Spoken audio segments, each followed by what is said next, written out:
Walk and talk. This time, fun history facts. So, remember, y'all, when the car of choice for Black Americans was the Cadillac? Everybody had a Cadillac, seemed like. I know my aunt, uncles. I think my mama had one old one at one time. Everybody, and our people loved Cadillacs back in the day.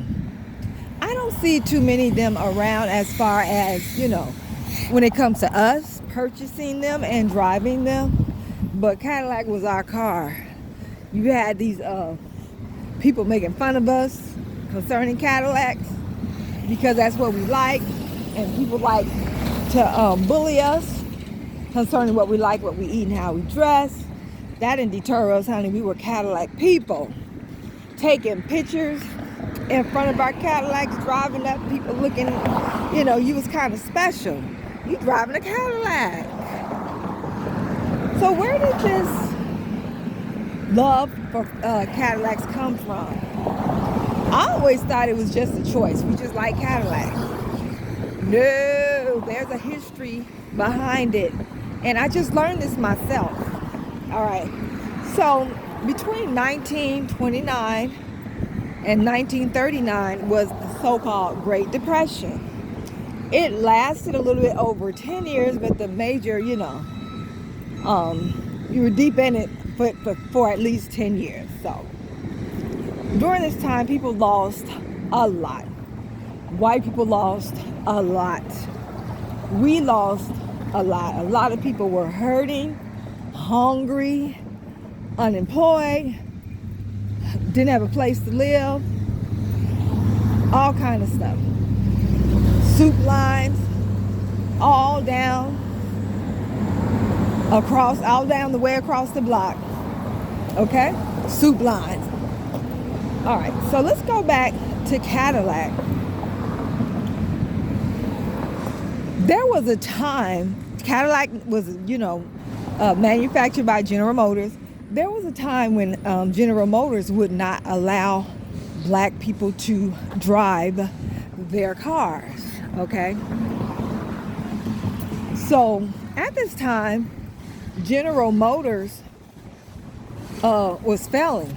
They were failing, wasn't anybody buying their cars, and they were talking about liquidating and doing away with specifically the Cadillac. I'm pretty sure a lot of other cars too, but the company was getting ready to go out of business.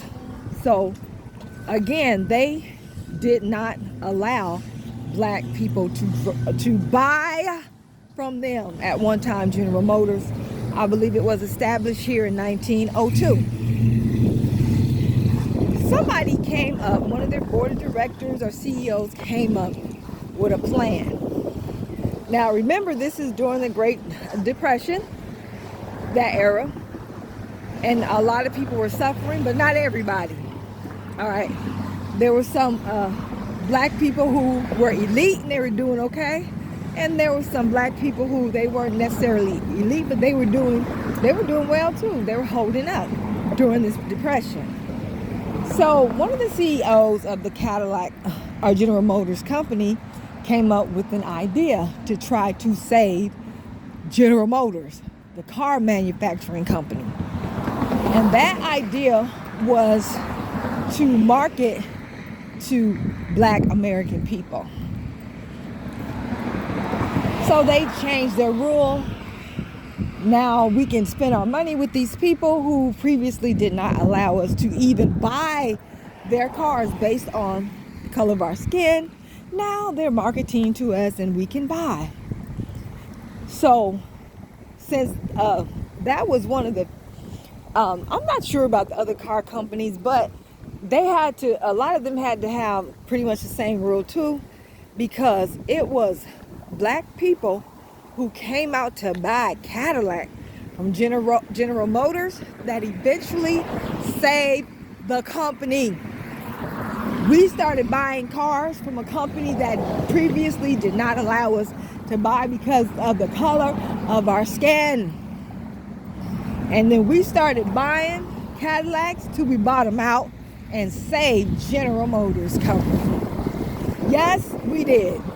We saved them during those times. They were on their way out. And for decades to come, we were still buying Cadillacs. We were still keeping Cadillac through General Motors and business. Now, like I said, I don't see too many of us with Cadillacs today, but they still make them. But that's the story behind Cadillac and our money. So I want you guys to remember this, because this was during the Depression. This was during hard times. The ones that had it, they bought it. And back then you couldn't, I don't think they had loans and stuff. You had to have the money to buy these cars. And the ones that did, and it was a lot of them, because they saved the company, bought them bad boys back into success. They've been with us ever since. So that's a fun historical fact. Don't you let nobody make you think that we ain't never had nothing. We had more back then than we do now, as far as owning businesses and having intact families and stuff like that. But that's another subject for another day. We have pretty much always had people who were well off. Okay, and we always will. So that's the fun fact. Thank y'all for listening. Please like and share this video. Peace out.